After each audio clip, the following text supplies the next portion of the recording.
Hi everyone, I'm Dr. Nicole Rogers, a board-certified dermatologist and hair transplant surgeon here in New Orleans, Louisiana. And today I'm going to talk with you a little bit about traction alopecia. This is something that we see quite often in our clinic, and it presents generally in women who have thinning along their edges. And it's something that can take several years for it to develop. It usually results from things like tight braids, tight weaves, as well as tight ponytails and even wigs. Any kind of friction or pulling that is exerted on the hair follicle when ongoing for a very long time can result in damage to the hair follicle. Now, what many people don't realize is that there are actually two forms of traction alopecia. Early or acute traction alopecia is something that we can reverse. Generally what happens is that there is trauma to the follicles, but it's not sufficient to cause permanent hair loss. And so when we see these patients in clinic, we're usually able to use a combination of medical therapies in order to regrow the sides.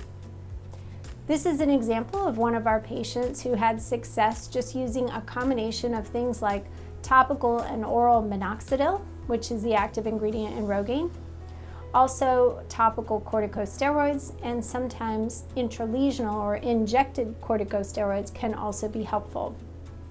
In some instances, we'll actually go to off-label treatment options like oral finasteride for postmenopausal females, or even oral spironolactone for our premenopausal females. Now, what if these treatments don't work?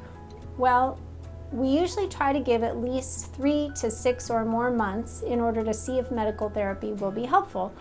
But in some cases, the damage is extensive enough that people have what's called chronic or late traction alopecia, and this type generally does not regrow.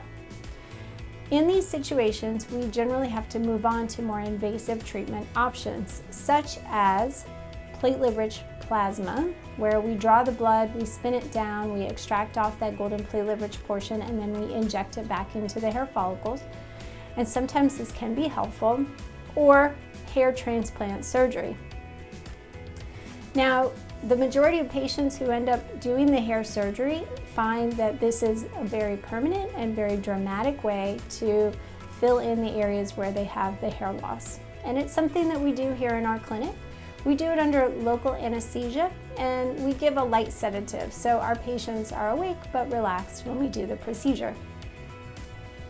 It generally takes anywhere from 3 to 6 hours, and we begin by laying the patient on their belly and then picking up the hair in the back and basically harvesting a linear section of hair-bearing skin from the back of the scalp, and then we bring those skin edges together and we put a nice dissolving suture along the length of it.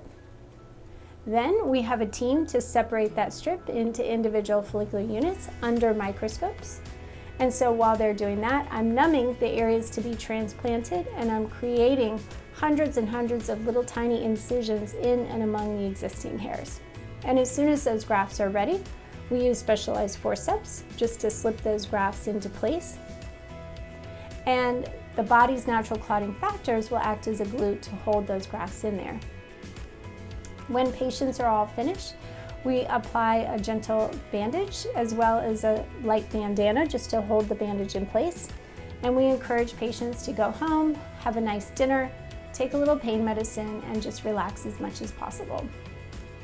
Generally, they will anticipate some redness and scabbing, which lasts for about 7 to 10 days after the procedure. And then the hairs will actually enter a resting phase and shed. So when they look at the grafted area about a month after, it may look like nothing was done.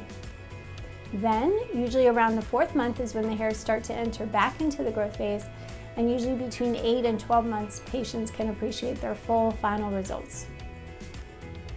So there are many different treatment options for traction alopecia, and what works best for you may ultimately depend on how severe your condition is, but one way or another, we here at Hair Restoration of the South will do our best to assist you in your hair regrowth goals.